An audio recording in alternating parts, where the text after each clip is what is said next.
Hilirisasi. Kita tentu sangat bersyukur Indonesia dianugerahi sumber daya alam yang luar biasa. Indonesia punya cadangan nikel terbesar di dunia. Cadangan timah kita terbesar kedua di dunia. Kita juga penghasil rumput laut terbesar kedua dunia, serta masih banyak lagi. Tapi nyatanya, sekedar kaya saja ternyata tidak cukup. Karena yang menjadi tantangan justru bagaimana mengolah kekayaan alam ini, agar punya nilai tambah maksimal bagi masyarakat. Coba bayangkan, Indonesia sempat menjadi eksportir biji boksit terbesar ketiga dunia. Sayangnya, Indonesia hanya menempati urutan ke-31 sebagai pengekspor panel surya. Padahal ketika boksit diolah menjadi panel surya, nilainya bertambah 194 kali lipat. Besar sekali. Tapi hilirisasi tidak melulu hanya soal batu bara atau minerba. Hilirisasi bisa dilakukan di sektor lain, pertanian, kelautan, perkebunan, bahkan digital. Untuk hilirisasi digital, nanti kita bahas secara khusus di lain waktu. Jadi inti dari hilirisasi adalah pengolahan yang menghasilkan nilai tambah. Contoh sederhananya, harga teh saat masih berbentuk daun basah akan jauh berbeda dengan teh yang sudah dikeringkan, dipacking, dan sudah diolah menjadi teh dengan aroma tertentu.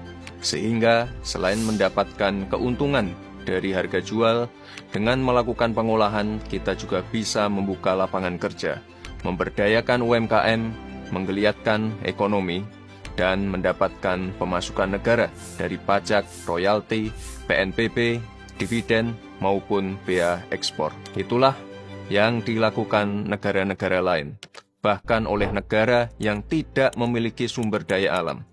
Mereka mengimpor bahan mentah, diolah, kemudian diekspor lagi, termasuk ke negara asal sumber daya alam itu sendiri. Lalu, nilai tambahnya kemana? Uangnya yang dapat siapa? Lapangan kerjanya siapa yang menikmati? Ya negara yang mengolah itu. Oleh sebab itu, kebijakan hilirisasi penting untuk kita lakukan dan sesuai dengan Undang-Undang Dasar 1945. Bahwa bumi dan air dan kekayaan alam yang terkandung di dalamnya dikuasai oleh negara dan dipergunakan untuk sebesar-besarnya untuk kemakmuran rakyat. Ini adalah arah yang saat ini sedang Indonesia tempuh, dan Bapak Presiden Prabowo secara tegas menyampaikan bahwa hilirisasi itu kunci kemakmuran dan harus dilakukan di semua komoditas unggulan untuk kesejahteraan rakyat Indonesia. Kita bersyukur kita punya sumber alam yang sangat besar. Kita sekarang tidak boleh ragu-ragu memanfaatkannya sebaik-baiknya. Hilirisasi kunci daripada kemakmuran. Segera inventarisir proyek-proyek penting dalam program hilirisasi kita. Proyek-proyek yang vital segera dirumuskan, bikin daftar, dan kita segera untuk mencari dana sehingga kita bisa mulai hilirisasi dalam waktu yang sesingkat-singkatnya. Pemerintah sudah memetakan 28 komoditas unggulan yang potensinya bisa mencapai lebih dari 13.000 triliun rupiah di tahun 2040. Satgas Percepatan Hilirisasi juga dibentuk tahun ini. Investasi juga terus digencarkan. Di 2024, realisasi investasi untuk hilirisasi mencapai 407 triliun, hampir seperempat dari total investasi nasional. Karena untuk mewujudkan hilirisasi, kita butuh investasi dan teknologi.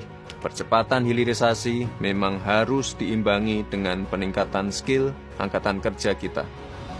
Kita butuh banyak anak bangsa yang ahli dan terampil di bidang sains, teknologi, engineering, matematika, AI, untuk mengisi posisi-posisi strategis dalam industri ini.